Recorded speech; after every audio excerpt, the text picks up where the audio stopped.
레위기서 12장을 보겠습니다. 레위기서 12장 1절부터 8절까지가 본문인데요. 자막이 나오니까 우리 같이 합독하십시다.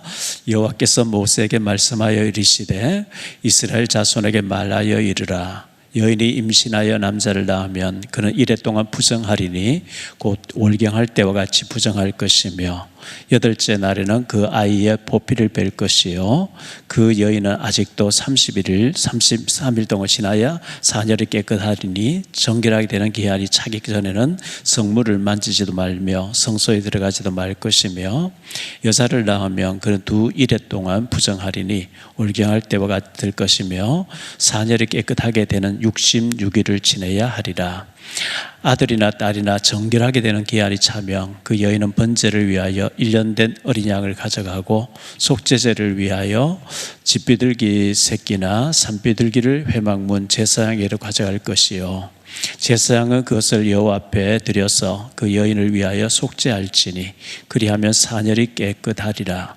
이는 아들이나 딸을 생산한 여인에게 대한 규례니라.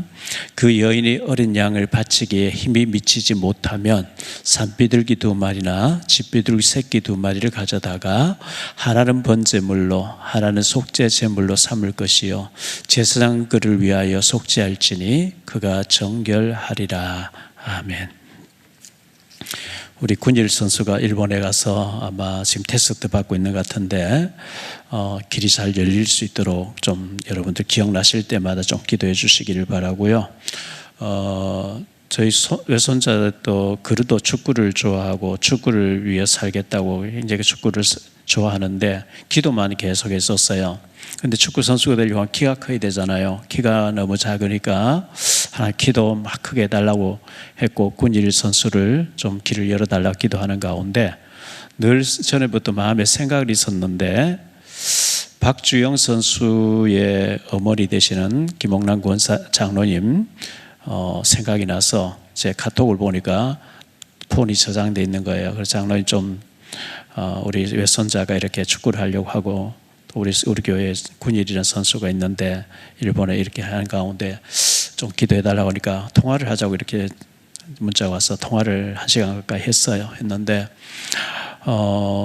박주영 선수가 울산에 있었는데 1년 동안에 감독이 4번씩이나 바뀌는 이런 일이 있어서 그만두고 미국의 산호세 지역에 들어가 있다고 하는데 그 코치 자격증이 몇 개가 있는데 마지막 하나를 더 따야 된대요. 그래서 이번에 가서 그 자격증 따는 가운데 3월 달에 울산에서 행사가 있어서 잠시 나온다고 그때 그를 좀 만날 수 있으면 만나고 했으면 좋겠다 이래서 이런저런 얘기를 많이 나누고 우리 사위되는 오승주 목사님과 통화를 해보라 그래서 또 통화를 해서 이런저런 얘기를 많이 했어요.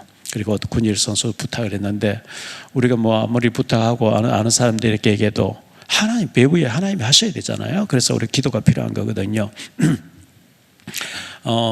그래서 그 주영 선수 어머니 장로님 얘기는 엄마도 작고 아버지도 작고 이래서 축구를 잘 하려고 하는데 키가 적어서 계속 이제 기도를 했대요. 하니까 아이고 뭐 하나님이 키 크는 것까지 해주겠냐고 좀 비웃더라는 거죠. 그런데 1년에 매달 이제 키를 몇 월 며칠 이렇게 기록을 하면서 이렇게 했는데 키가 183인가 이렇게 자라더라는 거죠. 그래서 키도 하나님이 자라게 하신다. 근데 그렇게 글씨를 계속 쓰고 몇 월 며칠 했던 것을 그걸 이제 다 벽을 떼가지고 집에 이렇게 아마 전시장을 만들어 놓은 것 같아요. 언제 와서 한번 보라고 해서 알겠다고 했는데 키도 뭐 하나님 크게 하시면 되잖아요. 또 키가 안 큰 사람이 마라도나라고 하는 세계적인 선수도 있었잖아요. 그래서 결국은 하나님이 하셔야 되는데 그 박주영 선수 어머니 장로님 얘기는 지금 기본기를 다져야 되는 그런 나이이기 때문에 지금 전문가인 데 가서 기본기를 잘 배워야 되면 그래야 된다. 기본기가 배워야 되는 시기가 있는데 그걸 놓치면 안 된다 이런 얘기를 하시더라고요. 그래서 어쨌든 좀 기도해 달라고 했고 그런 좋은 시간을 갖게 돼서 늘 마음에 생각이 있었는데 구하라 찾아라 두드리를 했기 때문에 또 찾아봐야 되고 진작 연락 주시지 왜 이제 연락 주셨냐 이런 얘기도 하더라고요. 그래서 지금 시간 풍모에 달해 생각했고요. 베네수엘라라는 나라가 참 잘 살던 나라고 산유 매장량이 제일 많은 부국이었는데 아주 포퓰리즘이라고 하는 막 퍼다 주다가 나라가 완전히 망해버렸죠. 망했는데 그 마두로라고 하는 대통령을 미국에 가서 완전히 통신 장비를 다 마비시켜버리고 체포해서 미국으로 데려갔잖아요. 그랬는가 하면 쿠바가 지금 굉장히 또 위기에 놓여 있다 그래요. 쿠바가 미국 바로 밑에 있는데 공산주의를 오래 했고 지금 물가 같은 게 너무 이제 치솟고 굉장히 쿠바도 그런 것 같아요. 이란 보세요. 이란은 중동의 종주국이었는데 순식간에 나라가 완전히 망하다시피 되는 모습들을 보면서 북한에도 너무 무지한 자의 피를 많이 흘리고 있기 때문에 하나님 시간표가 되면 무너뜨리지 않겠나 이런 생각을 하게 됩니다. 배후에 하나님이 사람 배후에 하나님 통치하고 계시거든요. 히스기야의 아들 므낫세가 52년 동안 다스리면서 너무 무지한 피를 많이 흘렸대요. 그래서 하나님 용서가 안 된다 그랬거든요. 북한이 너무 무지한 자의 피를 많이 흘리고 있기 때문에 하나님이 뒤집어야 되고 하나님 또 역사하시면 순식간에 어떤 역사들이 날 수 있기 때문에 우리 북한을 놓고 끊임없이 기도해야 되겠다 이런 생각을 하게 됩니다. 오늘 이 레위기서 12장 말씀은 출산한 여인에 대한 규례가 나와 있거든요.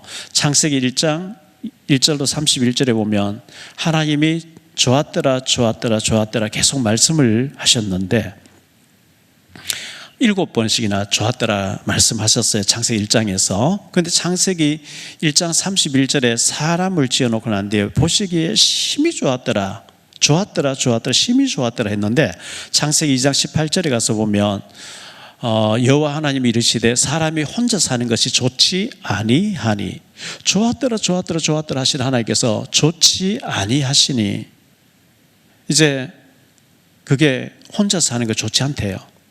하나님이 돕는 배필로 남자와 여자를 지었기 때문에 짝을 이루어서 사는 것이 좋다.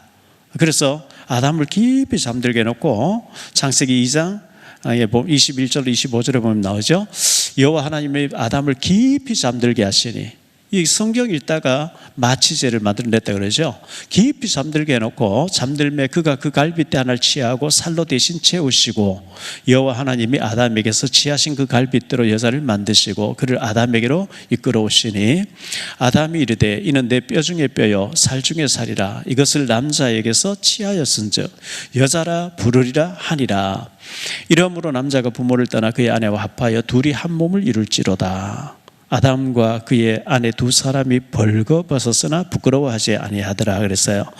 두 사람이 합하여 한 몸을 이루고 하나가 된다 이렇게 말씀했기 때문에 가능하면 지금 결혼하지 않고 애들도 낳지 않고 연애도 하지 않고 전부 다 포기 상태에 있는데 그러면 안 되고요.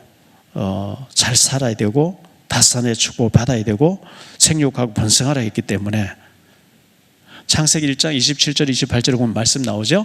하나님이 자기 형상 곧 하나님의 형상대로 사람을 창조하시되 남자와 여자를 창조하시고 하나님이 그들에게 복을 주시기를 원했대요. 복을 주시며 하나님 그들에게 이르시되 생육하고 번성하여 땅에 충만하라 땅을 정복하라 바다의 물고기와 하늘의 새와 땅에 움직이는 모든 생물을 다스리라 하시니라. 그래서 우리가 다산의 축복을 받아야 되는데 지구상에서 대한민국이 제일 빨리 없어질 나라, 제일 위험한 나라 이렇게 얘기하니까 젊은 사람들이 결혼을 빨리 해서 다산의 축복을 받아야 되고요. 이슬람을 믿는 사람들, 마호메스를 믿는 이슬람권에서는 일부 다처제를 둬서 많이 퍼뜨리는 거죠.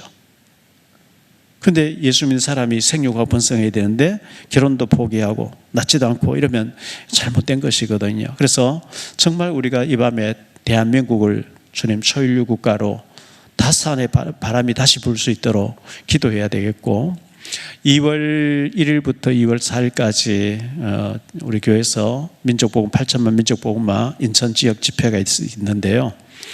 우리 교회에서 하는 집회니까 우리가 은혜를 받아야 되겠고, 하나님이 시대를 이끌어 가실 때 사람을 통해서 일을 하셔요. 한때 조영기 목사님 통해서 일하셨고, 한경진 목사님 통해서도 일하셨고, 이렇게 하셨는데,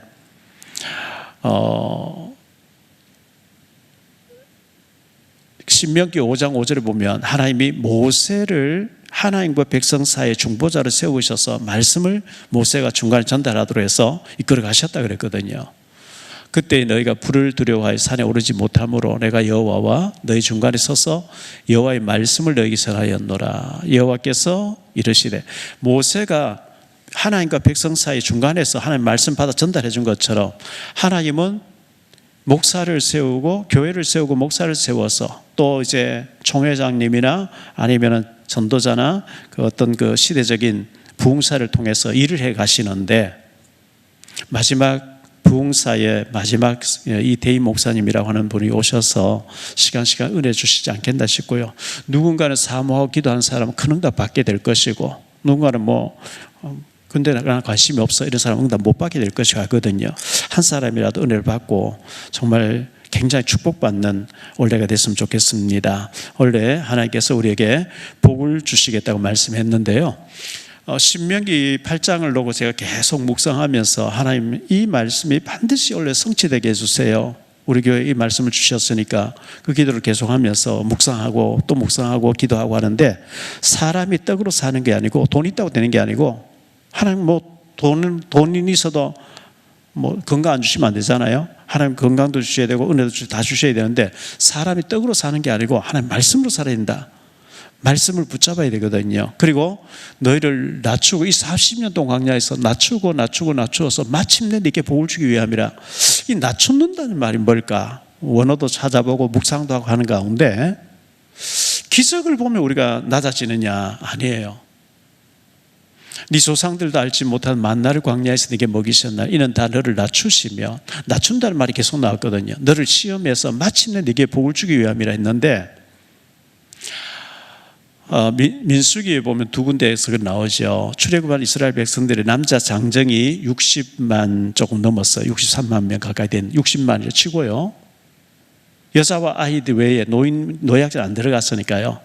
남자 장정이 60만이면 여자들도 아내들이 60만이라고 보고, 그럼 120만.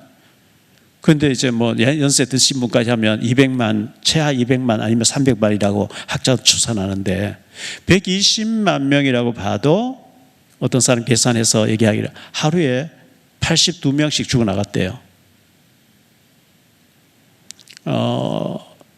40일 정탐한 날짜 하루를 1년으로 계산 40일도 못 들어간다. 여호와를 거스리면 어떻게 되는지 보여주겠다. 민수기 14장에 나오는 얘기잖아요. 40년도 못 들어가는 동안에 멀쩡하던 사람이 퍽퍽 쓰러져 죽는 거예요. 하루에 최하 82명.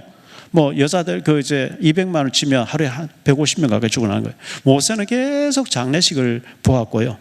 그 광야에서 태어난 모든 사람들이 계속 장례하는 걸 본 거예요. 멀쩡해서 죽어나가는 걸 계속 본 거죠. 그 죽어가는, 하나님 숨을 거두시면 죽어서 시체가 돼서 이렇게 묻고 하는데, 그걸 보면서 내 생명이 하나님 손에 달려있구나. 하나님 만나 내려주시고, 구름 기둥으로 시원하게 밤에 불길 따뜻하게 만나 내려주시고, 샘물 터뜨려 주시고, 광야에서 농사 안 짓는데 40년 동안 계속 하는 동에서 멀쩡하던 사람 불신하게 죽고 계속 죽는 걸 보면서, 내 모든 것이 하나님 손에 달려있구나. 이 낮아지는 거거든요. 낮아져야 돼요. 왜? 낮아져서 마침내 네게 복을 주기 위함이라. 진짜 낮아지면 하나님 앞에 엎드릴 수밖에 없어요. 진짜 낮아진 사람은 하나님 앞에 와서 무릎 꿇고 기도할 수밖에 없어요. 하나님 힘 없어도 하나님 안 도와줘. 나 내 힘으로 살 수 있어요. 그런 사람 기도할 필요도 없겠죠. 이 시간 나올 필요도 없겠죠. 바빠서 물론 못 나오신 분도 계시겠습니다만, 하나님 우리를 낮추신대요. 낮아지고 그리고 시험해 보신대요. 정말 낮아졌는지 시험해 본대요. 그래서 하나님 우리를 막 연단하고 고생하고 막 이렇게 인생을 고통당하게 하는 게 하나님의 뜻이 아니고, 마침내 이게 복을 주기 위함이라. 복을 받아야 돼요. 그래야 우리가 많은 사람 살리고 다음 세대 살리고 북한도 무너질 거니까, 반드시 무너질 거니까요. 제가 2007년도 평양에 가서 4일 동안 있어 봤거든요. 무시무시해요. 북한은 섬찟해요. 전체가 감시체제로 돼 있어가지고 서로가 서로 감시하면서, 밤에 아파트가 있는데 깜깜해요. 가까이 가서 보니까 희미한 불빛이, 촛불 켜놓은 것 같아요. 전기가 없으니까. 얼마나 이 살벌하게, 여기서 데모하죠. 북한에 가면 데모가 없어요. 근데 너무 무지한 피를 많이 흘리기 때문에 반드시 북한은 무너져야 되고, 우리는 무너지도록 기도해야 되겠고, 그래서 정근모 장로들 얘기하는 것처럼 초인류 대한민국, 지금 전 세계가 한류 난리잖아요.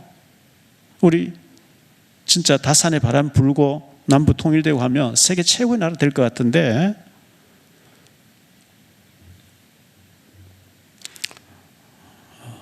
한국에서 뭐 만들면 전부 히트를 치고요. 지금 두바이 쫀득 쿠키, 그 제가 얘기했더니만 저희 딸이 하나 갖다 주더라고. 요만한 건데 6,000원이라고. 그래서 제가 하나 먹어봤는데, 두바이는 그게 없대요. 그런데 없는데 우리나라에서 이거 만들어가지고 이래가지고 난릴 것 같아요.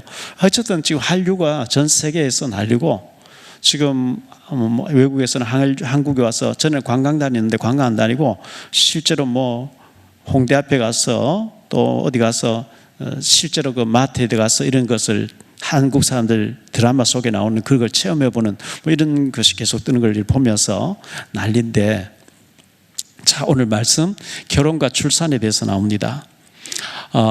결혼하면 출산하는 게 보통 특별히 이제 못 낳는 경우, 안 낳는 경우도 있겠습니다만은, 젊은 사람 결혼하면 애를 낳잖아요.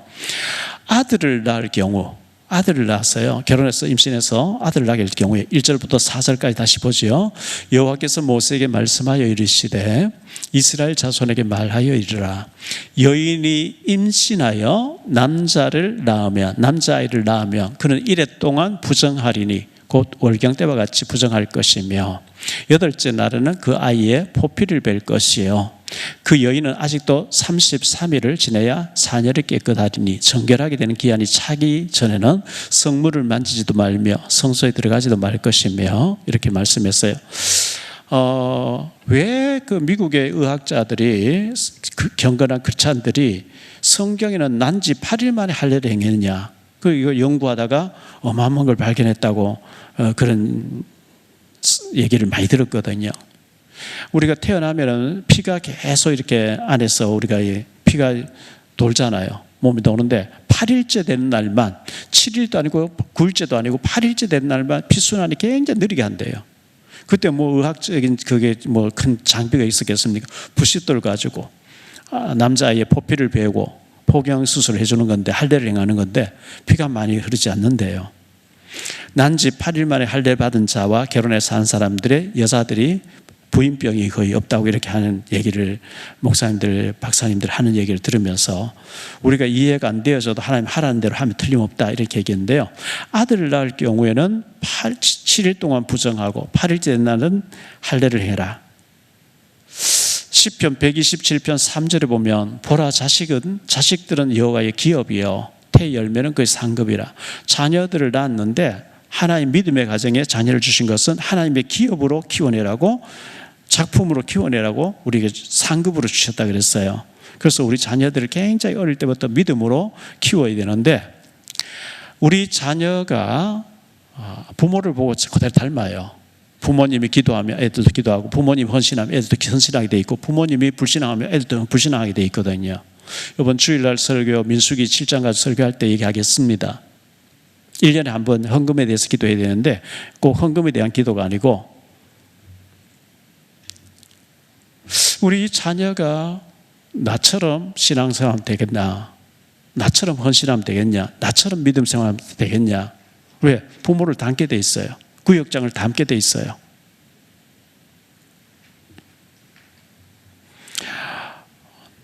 그 다음에 딸을 낳을 경우 그랬거든요. 5절 말씀 보죠. 딸을 낳을 경우, 여자를 낳으면 그는 두 일에 동안 부정하리니, 남자보다 배로 이제 더 기간을 잡죠. 월경할 때와 같을 것이며 사녀리 깨끗하게 되는 되면 66일을 지내야 하리라. 왜 여자아이에 대해서는 이렇게 길게, 여자아이를 낳을 경우에 이렇게 길게 얘기했을까? 뭐 여기에 대해서 학자들의 말이 여러 가지가 있는데요.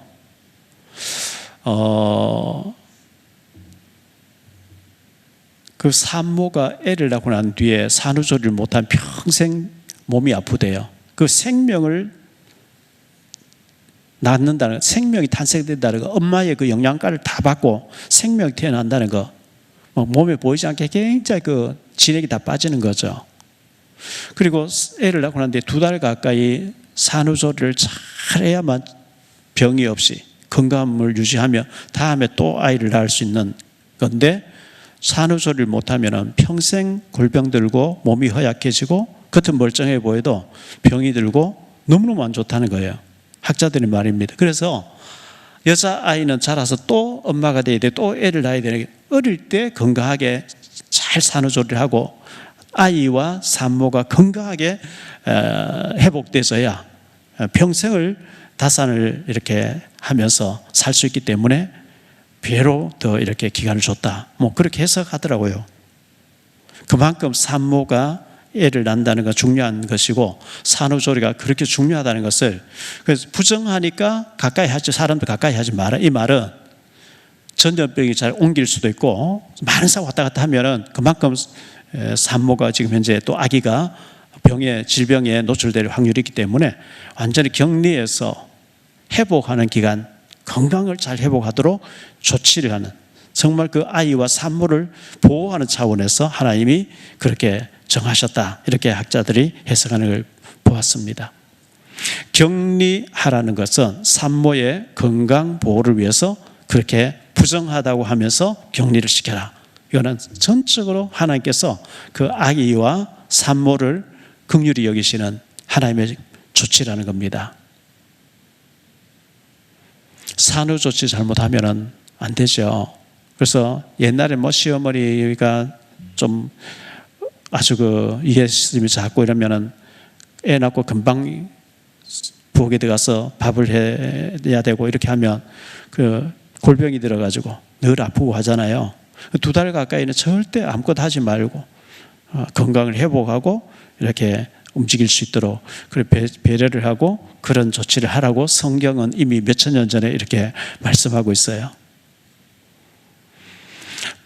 부정하니, 이 부정하다 격리해라, 이 말은 보호를 하기 위해서, 부정타지 않기 위해서, 전염되지 않기 위해서, 그만큼 연약해져 있으니까 잘 보호를 해서 회복하라고. 그래서 요즘은 산후조리원 잘 돼 있다고 들었거든요. 아니면 친정집에서 편안하게 산후조리를 잘해서 건강을 회복하라는 하나님의 절대적인 긍휼에서 시작된 말씀입니다. 두 번째로 생각할 말씀은 번제와 속죄제를 드려라. 그 기간이 차고 나거든.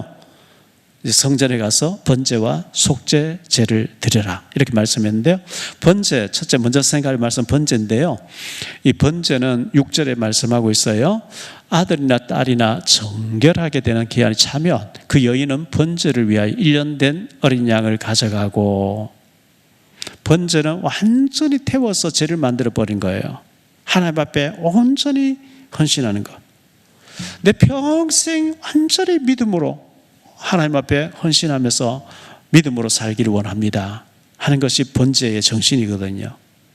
하나님 능력을 완전히 믿겠습니다. 하나님 전적으로 저를 책임져 주세요. 저 전적으로 하나님을 신뢰하고 믿음으로 살겠습니다. 이게 번제입니다. 1년 된 어린 양을 온전히 태워서 드리라, 이렇게 말씀하고 있어요. 그래서 레위기서 1장에 제일 먼저 5대 제사 중에 첫 번째 나오는 번제거든요. 우리가 내가 죽고 내 안에 그리스도가 살고 내 옛사람 다 죽고 진짜 내가 거듭난 사람으로 하나님의 믿음으로 살겠습니다. 그게 번제거든요. 그리고 두 번째 제사가 속죄제인데 6절 말씀을 다시 보죠. 속죄제에 대해서 아들이라 딸이라 정결하게 되는 기한이 차면 그 여인은 번제를 위하여 1년 된 어린 양을 가져가고, 속죄제를 위하여 집비둘기 새끼나 산비둘기를 회막문 제사에 가져갈 것이요. 속죄제는 우리의 죄를 자복하고 회개하면서 죄를 사해 주십시오 하고 드리는 제사가 속죄제입니다. 그런데 금방 태어난 아기가 무슨 죄가 있다고 그렇게 하느냐? 인간으로 태어나면 벌써 원죄를 타고 나와요. 그래서 이 태어난 아기도 죄를 사하여 주시고 평생을 믿음으로 살게 자라게 해달라고 그렇게 드린 것이 속죄제인데요.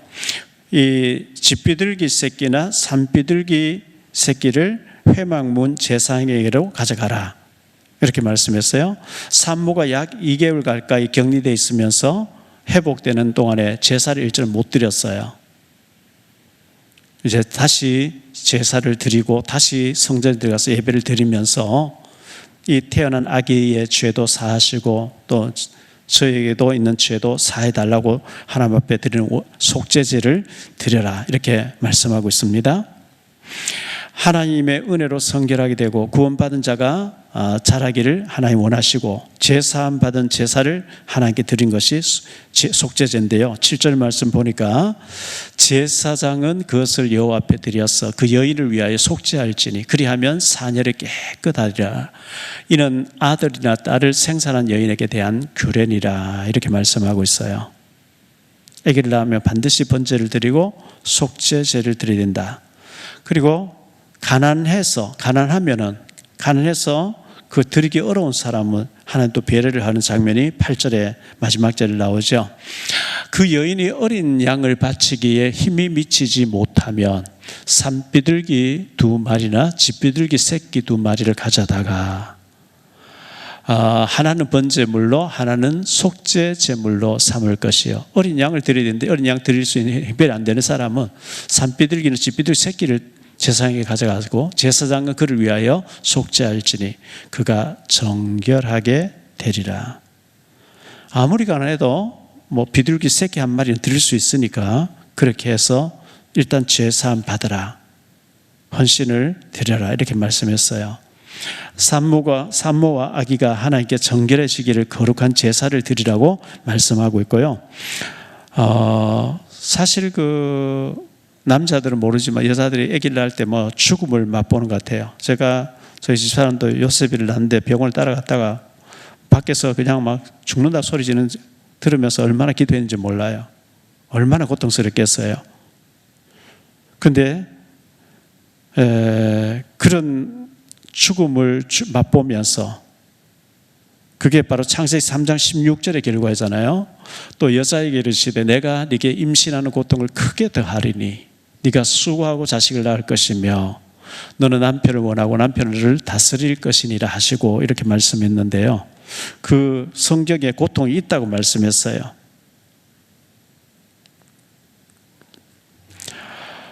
결론적으로 말씀을 드릴게요. 결론의 첫 번째로 출산의 축복입니다. 출산의 축복. 불임자가 되고 아무리 애를 낳으려 해도 생기지 않고 임신이 안 되어지고 그러면 어쩔 수 없는 거죠. 그런데 가능하면 너무 늦게 결혼해서 하는 것보다는 성경에서 말한 대로 젊었을 때 대학을 마치고 난 뒤에는 결혼을 해서 많이 낳아야 돼요. 그럼 많이 낳으면 교육을 어떻게 시킵니까? 요즘 너무 교육비가 많이 드는데 고등학교를 산업계나 아니면은 기술직으로 들어가서 돈을 많이 이제 기술자가 돼서 많이 벌어놓고 대학을 늦게 하는 방법도 있고요. 오히려 그렇게 하는 게 훨씬 더 이익이라고 신문 나는 것도 많이 봤거든요. 고등학교 기술직으로 나와서 전문인으로 해서 이제 또 대학을 하는 방법, 여러 가지 정신만 차리면 얼마든지 방법이 있으니까요. 지금 너무 인구가 줄고 있기 때문에 지금 막 태어난 아이들이 자랐을 때는 굉장한 기회될 거예요. 앞으로 외국인들 많이 들어오고 우리가 대한민국의 위상이 높아져서 굉장히 기회되지 않을까 생각하는데 창세기 1장 28절에 하나님이 그들의 복을 주시며 하나님이 그들에게 이르시되 생육하고 번성하여 땅에 충만하라. 복을 하나님이 인간을 지으시자마자 복을 주셨다 했기 때문에 복 많이 받으세요. 복을 빌어줍니다. 이건 절대 나쁜 얘기가 아니라 잘못된 얘기가 기복신앙이 아닙니다. 왜? 하나님이 복을 주시기를 원한다고 했기 때문에 그렇습니다. 요한복음 16장 21절에 예수님께서 말씀하셨어요. 여자가 해산하게 되면 이제 만삭이 되어졌을 때, 해산할 때가 이제 다가오면 그때가 이르렀으므로 근심되죠. 애를 낳다 죽기도 하잖아요. 라헬이 베냐민 낳고 죽잖아요.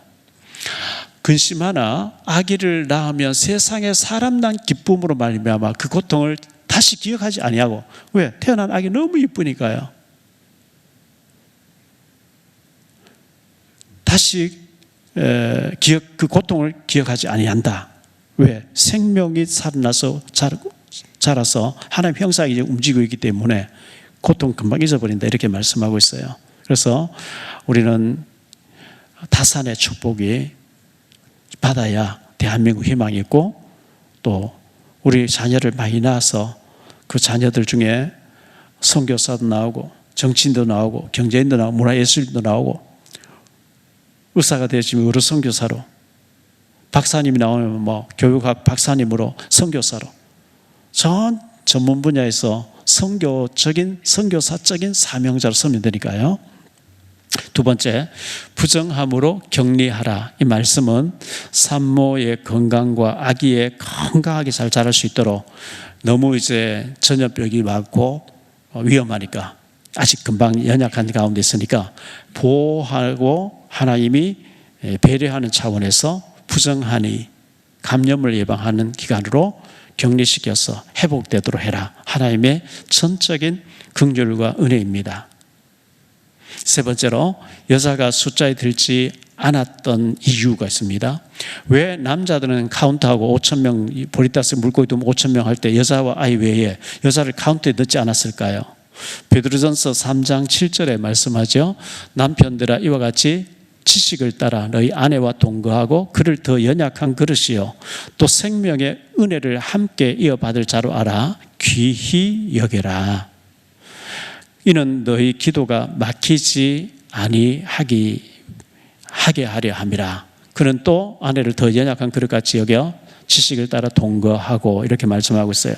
여자는 더 연약하다. 그래서 연약한 그릇으로 알고 생명을 유업으로 함께 받을 자로 기히 여겨야 된다. 그래야 기도가 막히지 않는다, 이렇게 말씀하고 있어요.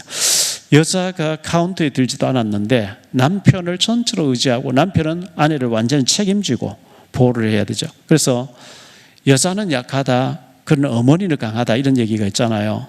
실제로 남자를 움직이는 사람은 여자들이에요.